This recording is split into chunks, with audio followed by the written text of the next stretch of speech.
Welcome to the October 30th, 2018 edition of the BitcoinNews.com daily podcast, where we cover the biggest stories of Bitcoin, blockchain, and crypto. This is your host, Space Marine.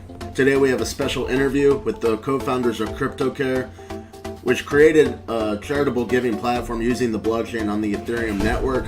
Jumping right into the interview. This is Philip. I'm JP. I am a software engineer. I've been working in software for about 10 years, and about a year ago kind of delved into the Ethereum rabbit hole and decided we wanted to make something for good. And then in the last 6 months or so, we started developing CryptoCare. So that's kind of the short peek from me. Mm-hmm. And then I'm JP. I've been working more in the design world for over 10 years. Philip and I worked together at Bonobos, and so that's where we met and where he planted the seed about blockchain, and more specifically Ethereum, in my mind, which piqued my interest, and then kind of started some of the gears going that eventually gave way to this project that we've launched within the past month. So are you the co-founders? Correct. That's correct. Yeah, we're a team of two. And do you have like a cryptocurrency associated with you, CryptoCare? No, we didn't do like an ICO or anything like that, if that's what you're referring to. Alright, so you're just using Ethereum for your payments, pretty much?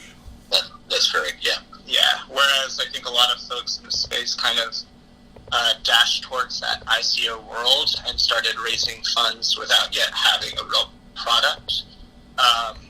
We were really interested in actually building something and wanted to do something that wasn't as for-profit to start and use the technology towards something meaningful. Yeah, that's nice. And also the Securities and Exchange Commission kind of made it illegal, so... That did happen while we were discussing these things. So it's like, as we were like brainstorming that stuff went down, we were like, wow, we feel even better about our decision. Yeah, it might be actually better for you guys that ICO wasn't an option, so you could just focus on the platform. Yeah, totally. Alright, so tell me about CryptoCare. Yeah, so CryptoCare is a platform where we try to gamify philanthropy using crypto collectibles. Basically, we're trying to create a more easy and enjoyable experience to encourage the crypto community, specifically the Ethereum community, to support different meaningful causes. So working with different charitable but not just charity-based organizations. We partnered with 9 of them, and we have them as beneficiaries to our platform. So users can actually get to our site and choose a cause that they believe in and adopt a crypto collectible. And in doing so, we actually donate their Ether directly to the organization to support their mission. And so it's they can kind of collect multiple. We gamify it in a sense of a leaderboard for now, where we have on our stats page list out of the different charities and mission-driven organizations, how much has been supported, and then also a list of different adoptions to encourage people to try to kind of fight for both the missions that they believe in, but also to have that number one giving spot. So these crypto collectibles serve as a token of the good deed. Alright, so your website's cryptocare.tech? Yeah. Correct. Alright, so what organizations do you donate to so far? We've broken them out in our MVP into 3 different groupings. So we have environmental protection, under which we have partnered with 350.org. We've got WildMe, and we've got Rainforest Foundation US. We also have a humanitarian effort, under which we have Heifer International, Give Directly, and Grace Aid. And in our digital rights initiative, we have Fight for the Future, the Electronic Frontier Foundation, and Freedom of the Press Foundation. So, which one of those are directly contributing to, like, starving people? To starving people? Yeah, starving people. I guess that would be more in the humanitarian realm. So both Heifer and Give Directly would help those in need more concretely, GrayState does have some of those endeavors, but it's a little bit more focused. So we try to work on all scales. GrayState's a little bit more of a smaller group that helps with refugee aid within the UK, but also more broadly in like Greece and Syria and such. So I see. There's probably examples of that, but I wouldn't say that that's what they're specifically known for. So I see 5% actually goes to the platform, right? Correct. At this time, because we've done this as a labor of love, so we've been paying out of pocket for all of the different like service costs and whatnot. So at this point, in order to make it a sustainable platform, we've included a 5% transaction fee. All right. So how much does these, like, what do you call them? What do you call these things that people adopt? CryptoCare Pals. Oh, cool. CryptoCare Pals, we call them like within the Ethereum community, NFTs, non-fungible tokens, ERC 721s. Lots of fun jargony names around it, but essentially they're CryptoCare collectibles or CryptoCare Pals. Oh yeah, so can you list through like all the names you know of the CryptoCare Pals? The names of them? Yeah.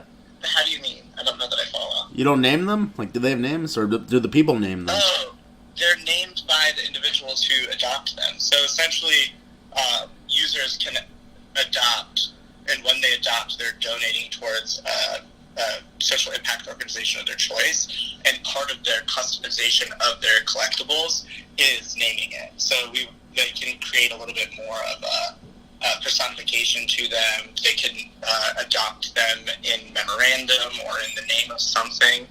They can name them whatever they want. They can have fun with it. They can even include emoticons if they so desire. So the actual names of them, I mean, we'd have to reference the site to go through it in specific. The customization is part of the joy of it. So we wanted to create an experience that was a little bit more enjoyable. The traditional methods of giving are a little bit lifeless, so we wanted to include some emotional design. You're probably familiar with things like CryptoKitties, where folks are buying and breeding these cats to, in a sense, customize. There's a lot of different customizable collectibles out there, but not really any that have much impact in the physical world around them. So we kind of borrowed that customization aspect as well as the social impact aspect in the experience that we created. All right, I'm just going to read some of the names because I found them. So it's like Swirly, Go for it. Blinding Summer, Tangerine Boy, Blue Steel, Peabody, Viva El Futuro, Happy ETH, Retro Randy, Whistling Dejana, Baby Box, Boxman, Baba Ganesh, Little Big Help, Jungles, Sleeping Grape, Calculon 9000, Mathbox, Unnamed, Ghost. That's good for Halloween. People having a good time. Yeah, so how can you play with these crypto pals? Or do you play with them at all? Do it. It's okay if people don't play with them. I'm asking, can you play with them? Is it possible? At this current point, we wanted to just get the line up our initial beneficiaries, create platforms to just get the pipes moving a little bit, but we do have plans on ways we might make it more interactive or fun. Currently, they just sit in your wallet and are cute, and that's the extent of the playing. Yeah, I think this is really the first phase of it, proof of concept, in getting people to adopt these collectibles and make those donations to impact organizations. We have a few different kind of trajectories. You can kind of think of them as different roadmap directions that we can go. But we really want to get it out there, see what kind of traction we're getting, hear from the community that's engaging with the experience, and then build on it in a direction that makes sense. A couple of, there are definitely ways in which we want to add more hooks and traction for more return engagement and that kind of retention aspect. And then given the fact that it's on the Ethereum platform, there's ways that they can interplay with other apps that are out there. So one other thing to note about our platform is that unlike some of the other collectible platforms out there, ours allows the individual to own all of their data. So the artwork is owned by the adoptee. The user has access to their data entirely. We store it all in the IPFS. we're a little bit different than some of the other organizations out there. I think possibly because we're doing this solely for the sake of good and trying to cut our teeth on this new technology and really like empower the user. So how they want to interact with them is also in the hands of these other technologists, and the sky's the limit depending on their creativity and time they can put into it. So how much money have you raised for charity so far? We just started in a soft launch, so we're probably in the, can you recall? Maybe like $700. Yeah, so we're on the lower end at this point in time, but we're doing more of like a grassroots marketing campaign, really trying to get this out and interact with members of the community through different online social forums, and we're at a point where we want to start getting involved more in real life as well with different members of the community, whether it's NYC Crypto, talking to members of Consensus, things of that nature, and starting to submit it to different like platforms and organizations and things of that nature. You're catching us at our infancy. Yeah, like when did you launch? Like the soft launch? Last week. Yeah, maybe a week and a half ago. Yeah. Oh, okay, that's impressive then. $700 in like a week and a half. That's really good. Yeah. It's been slow but fairly steady.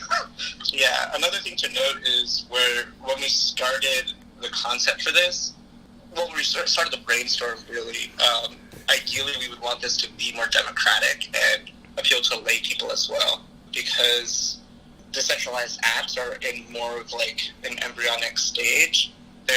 It's not something that just anybody can interact with so easily. There's a barrier to entry. So we shifted our focus to individuals that would be on Web3 enabled browsers, so more specifically the Ethereum community. Given that, it made it much more interesting to user test and to figure out a more concrete marketing plan, especially without real funding. And that's why we're taking more of a grassroots approach to this. Philip developed the smart contract basically from scratch and created the technology itself, like the smart contract that we use wasn't really out there yet. So that piece is open source. So we're trying to just approach it a little bit more as a member of the community than some kind of business trying to like beating people over the head with any kind of advertising. So we're pretty realistic about the fact that this is going to be more of a like organic evolution and more a slower process to get people really engaging with the site. All right, so how fast do you send the money to charity? Is it like the same day or like every week or something? It goes instantly, so it goes to the smart contract that we developed, and then once the crypto collectible is minted, it's in the charity's hands. Oh, that's really awesome. And have you considered enabling it so like miners could point themselves at your site and send their crypto to you? Because they couldn't just do one payment; it'll be like over and over and over. Have you figured out a way to like have miners connect so they can mine for a charity? No, that's a great idea, but yeah, I don't see why we couldn't have something like that set up. Yeah, you should, because then you can have all the people with personal computers, and that adds up if you have like a ton of people doing that. So that's a really cool idea. I like that a lot. All right, send me a free crypto pal for that idea.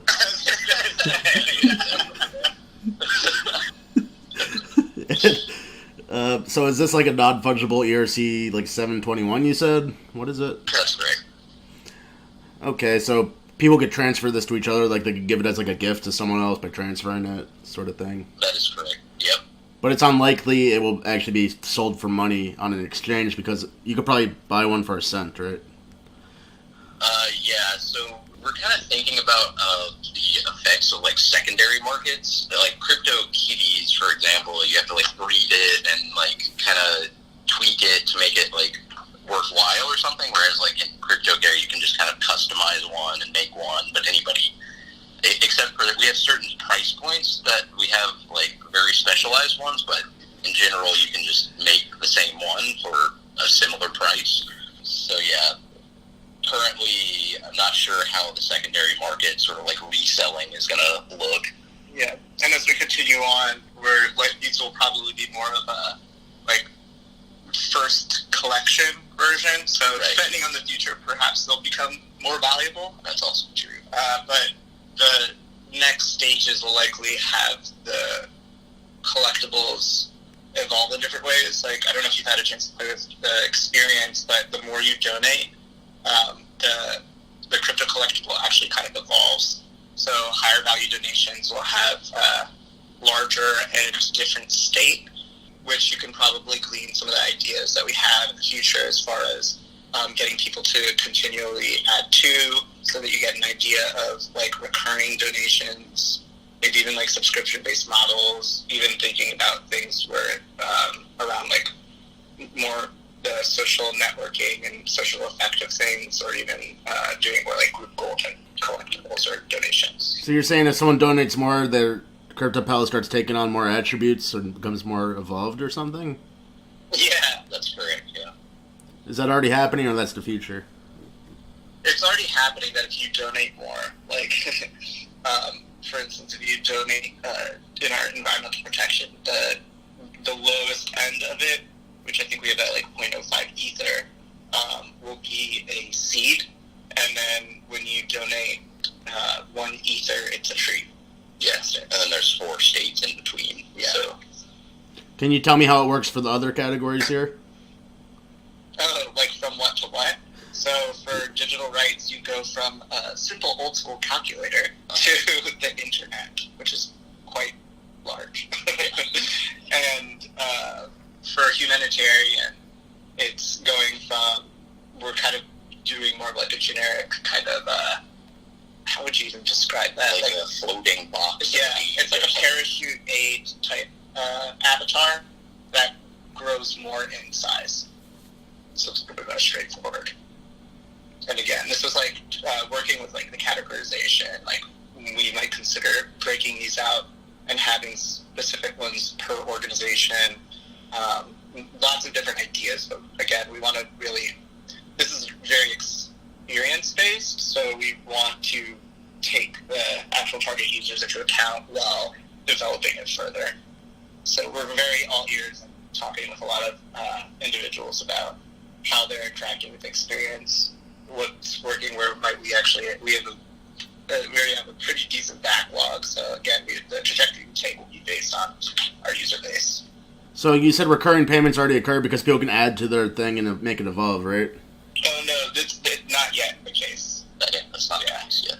But it's something we're considering on as future states. Yeah, that shouldn't be so hard to set up. So Yeah. And have you considered, I think this would actually be a great, like, place for all the crypto companies to donate charity, because it's so nicely set up and pretty cute. And perhaps you could have, like, crypto exchanges and actually mining pools, like, donate a percentage. If, like, users want to donate a percentage to charity, they could just do it through you, That would be great. Yeah, I mean, I would hope that we can maybe become a conduit for this type of interaction, and the smart contract is pretty dead simple. So there are definitely a lot of use cases that we could explore as we kind of make more connections with other people in crypto that do want to donate. Like, there's a lot of news lately about the Binance CEO, and he takes this very seriously, and he's raising like serious capital for a lot of like important causes. So, I mean, that'd be pretty cool if we could somehow integrate the Q factor with people that also want to do that sort of thing. Are any of your crypto pals, or the CryptoCare Pals, or crypto pals? CryptoCare Pals. Alright, are any of them turtles? No, not yet, I should say. Because I really want a Not turtle. yet. Yeah, I've been following this Turtle Conservancy on Instagram, and I've been trying to convince JP that we should support them. I'm all for it. I'll send you all of my Bitcoin if you add the Turtle Conservancy. There we go. That's a good incentive. Yeah, I got $9 of Bitcoin. Oh dear. Well, every penny counts. Honestly, that's like one of the things that we're really interested in. We want this to have more traction. We're really doing this for the goodness of our hearts. We want to get this out there because it's really tough in this world. Like, I mean, a lot of these organizations will obtain like in-kind donations, they'll get government funding, different kinds of like grants, different foundation endowments, but it requires a lot. So every little bit helps. It was really hard to find to find the groups that were more tech forward and that had were set up to accept this kind of donation. So now that we found them, we kind of just want to continue curating them and try to build this as an actual revenue stream for them, and also raise awareness, that kind of thing. So I think it's like multi-pronged. Also, I think there's a way, like, you can launch a coin without, like, having any money go to you. But if, like, you launched a coin and then it gained value, you could have, like, some of the mining reward constantly go into your site, like, something like that. And as long as you take none of that money for yourself and you give it to charity, that would be legal. It's also an interesting idea. Yeah. So when are you joining the team? Yeah, I love charity, and, you know, we're required by God to do it. God says in the Torah, you get 3 times what you donate, and that you should just put that on your website at the top. Making note. Or we're trying to like get as many people in this community generating ideas, because it's, I don't know, it's been like super beneficial. Every person we talk to has a different spin on it, and it's pretty cool. Mm-hmm. Yeah, the cool thing is this is charity, so like everyone's gonna be trying to help you instead of trying to compete with you. It's a very different world to work in, where I think there's a lot of different groups trying to handle more of the exchanges or some of the like identity and wallet features within the space. But I think that was another reason why I was like, why don't we pivot and do something that might be more impactful, might be a little bit more altruistic. It didn't seem to be as saturated of a space, and it's definitely something that the world could use more of. Thanks, great talking to you. Take care and have a great weekend. All right, you too. That's all we have for you on this October 30th, 2018 edition of the BitcoinNews.com Daily Podcast. Thanks again for CryptoCare for explaining their platform to us. It looks like a great platform to donate to, and everyone should donate to it now. Charity is a really good cause for this planet. Come back tomorrow for another exciting episode, and go to BitcoinNews.com 24/7 for the full spectrum of Bitcoin, blockchain, and cryptocurrency analysis. This is your host, Space Marine, signing out, going back to space.